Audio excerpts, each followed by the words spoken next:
Welcome back to Sports Therapy, Hour 2 here on Sports Therapy.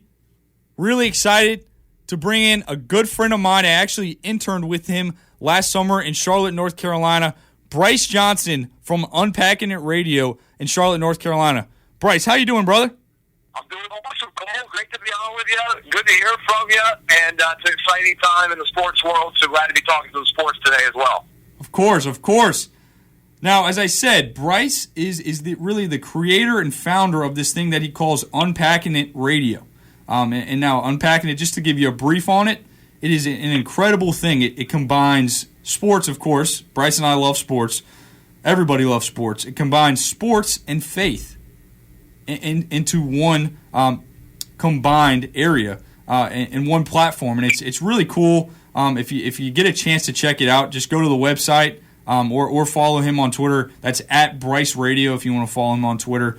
But Bryce, just tell the listeners a little bit more about kind of the history between Unpacking It and kind of what you're doing now. Absolutely, man. So basically, we've got a weekly syndicated faith and sports show, and love interviewing sports figures and basically talking sports, faith, and life with them. And so we've had everybody from Ernie Johnson, Clark Kellogg, Bobby Bowden, Tim Brown, all sorts of guys come on, and they're very open about just their lives and the importance that faith plays in their life and their character. And so anyway, so we enjoy doing that. We've been doing it for a few years, and then recently with Unpacking It, we've started a weekday devotional that goes out in email form. And basically, it's a thought about sports, faith, and life in under 2 minutes.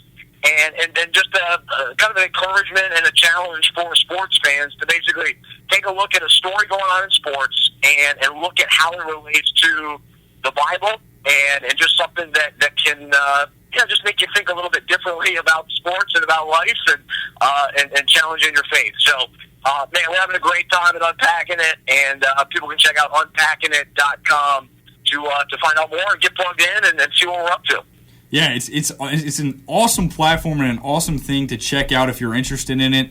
The thing I love about it and that I really admire about Bryce, being with him last year in Charlotte for the summer, I really got to just watch and see how he is able to take kind of a positive spin on what's going on in sports and really make that evident and really make that prevalent in what's going on in sports in a great way. I just love how he's able to do that, and through especially his daily devotionals, which he sends each day on an email, super easy reads, and through his weekly shows, he does a great job of doing that. So Bryce, really, just hats off to what you're doing right now. It's just a great thing for me to watch and listen to what you've been doing.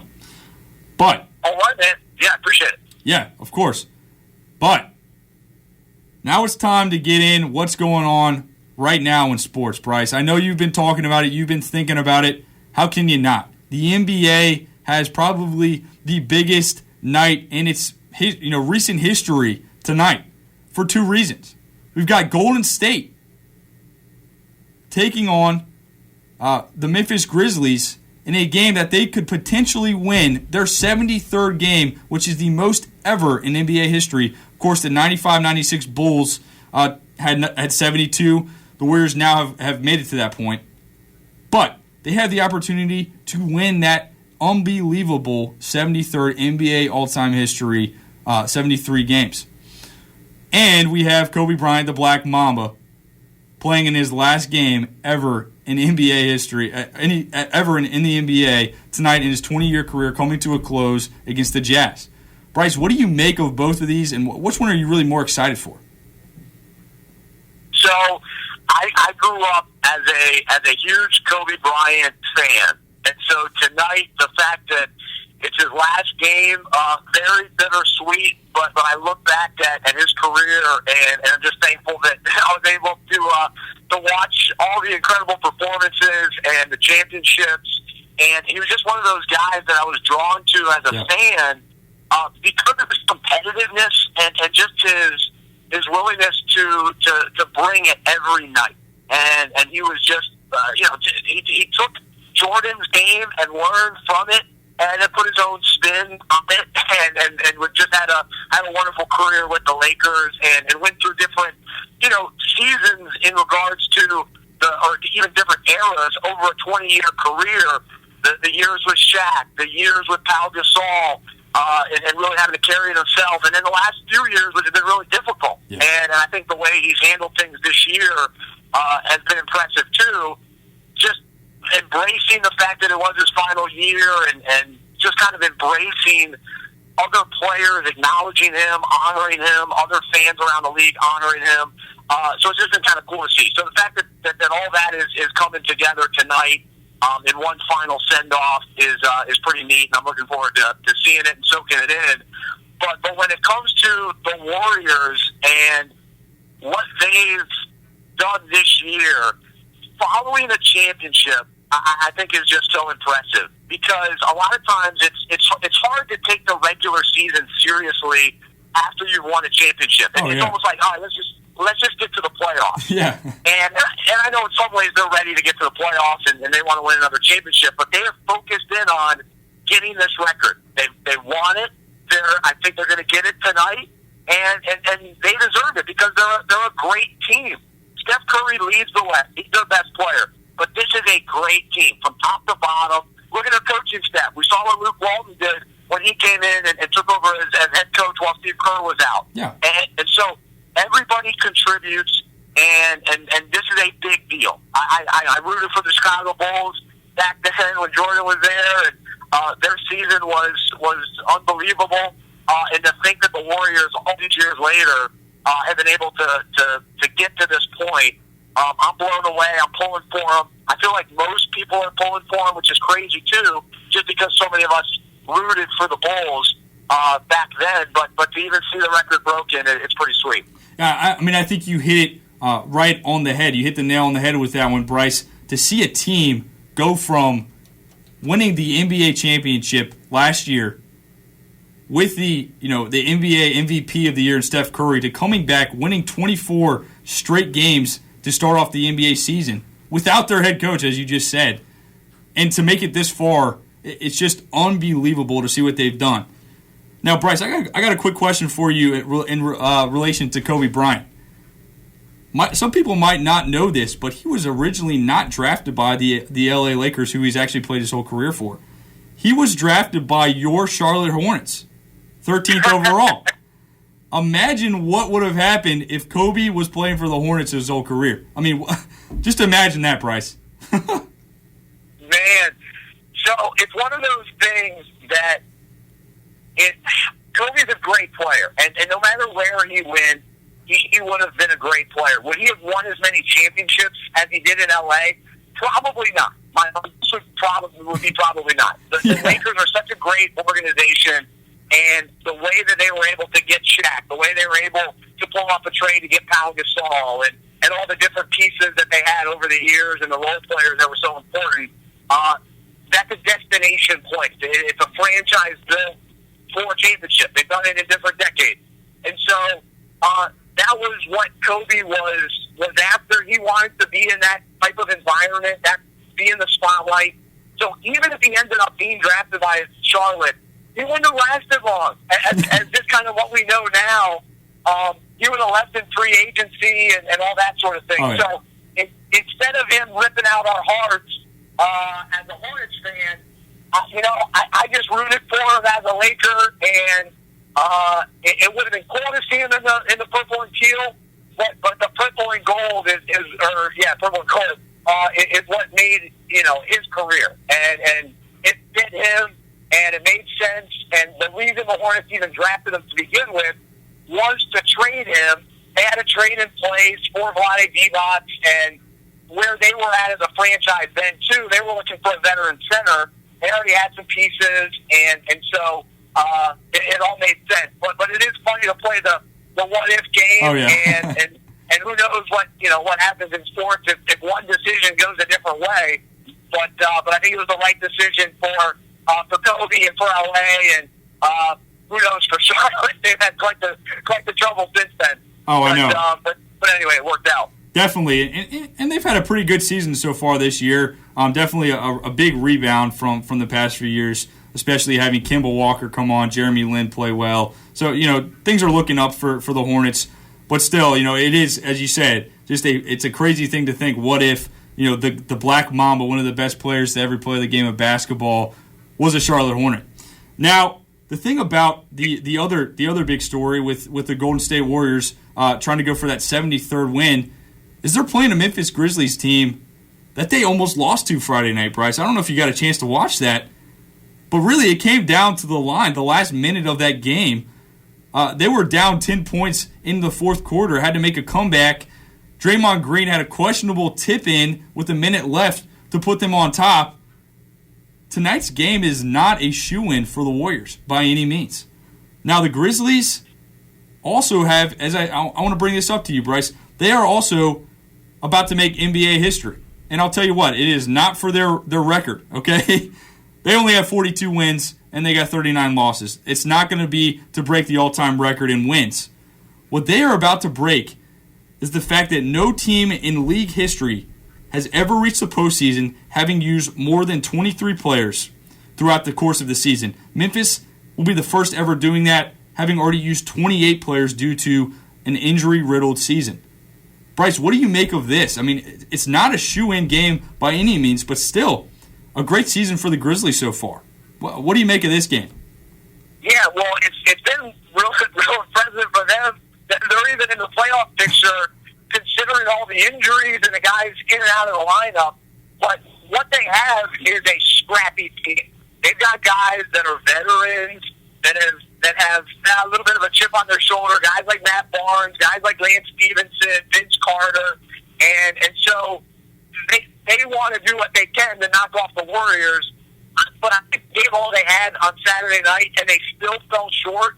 And so I'm not sure if they're going to be able to do it again to push Golden State to the wire. Golden State's going to be all in tonight. Yeah. They know that that Grizzlies game was before San Antonio, and so they knew that they had that San Antonio game hanging over their head too. But tonight, they already took care of San Antonio. Tonight's the game to set the record. Golden State will come out firing. I think they'll be hot. I think it'll be more of a blowout tonight than it was a competitive game the other night against Memphis. But give Memphis, their due for what they've been able to do as far as, just kind of stay in the course and continue to play hard, even as guys are in and out of the lineup. That's not an easy thing to do. No. And you look at Golden State, I mean, they've been relatively healthy this year, which has definitely helped them. I know Andrew Bogut's been banged up a good bit, but Memphis, they've been able to get the most out of whoever is playing. And so most other teams would have folded, not cared, but they're a competitive team and really a perennial playoff team, and so they're a team to respect for sure. Oh yeah. Now, Bryce, before you head out, I want to ask you two more questions. All right. Yeah. So the first one, I'm going to give you a scenario here. Okay. So let's just say this is a crazy world where this happens. All right, because these tickets are just going for crazy amounts of money. But let's just say somebody calls you up tonight, Bryce, and they say, "All right, dude, you got to make the decision. I got courtside seats to the Golden State Warriors game in Oracle as they try to win that 73rd game this season. But I also got tickets to the Staples Center to watch Kobe Bryant play his last game in NBA history." Courtside seats, Bryce. Once in a lifetime opportunity. Which one do you take? You got to choose one. Wow. No, this is a great question, a great debate. And it's tough for me because I'm a Kobe Bryant fan. He's my favorite NBA player from the last 15 years or whatever. And before that, I was a big David Robinson fan.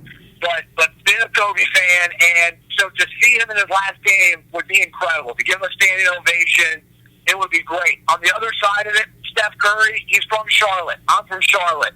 I pull hard for him. He's another one of my favorite players. I love what Golden State has done. And so in the scheme of things, what's a bigger deal? What would be more, I don't know, worthy of mentioning 10 years from now to say, hey, I was at this game or that game?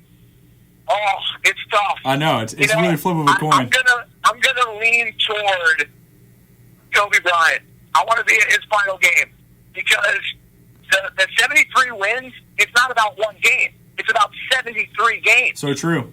And this is just the final one, but all 73 were part of the 73 wins. Right. So I think seeing Kobe one last time as he walks off the court, I think I'm leaning toward that at this moment.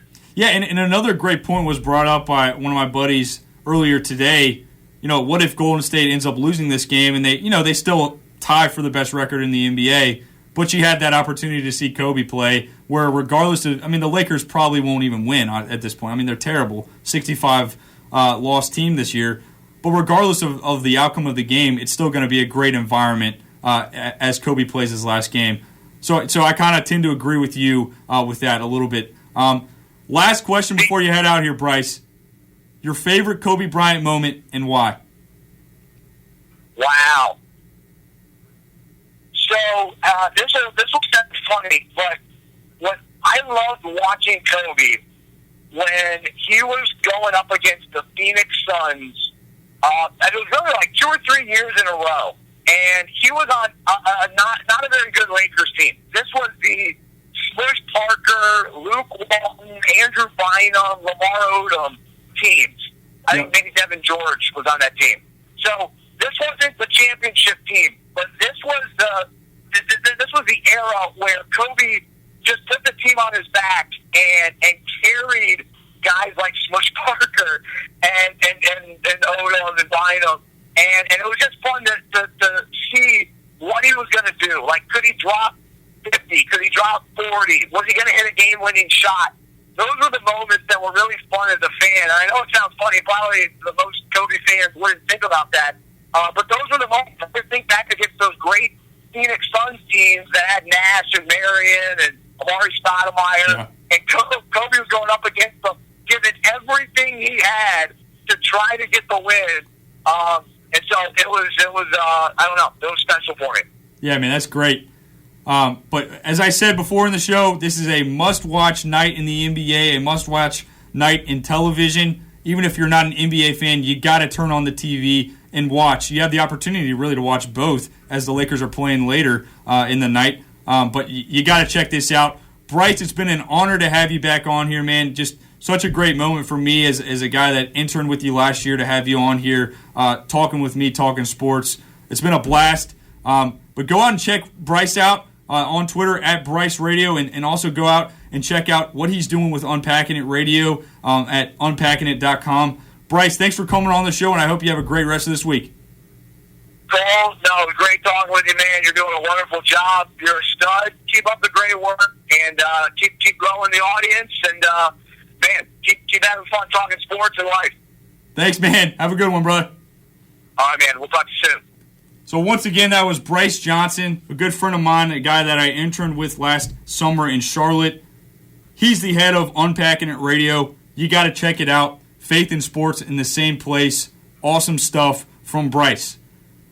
So we're going to go to another break, but when I come back, it's time for the last segment of the day.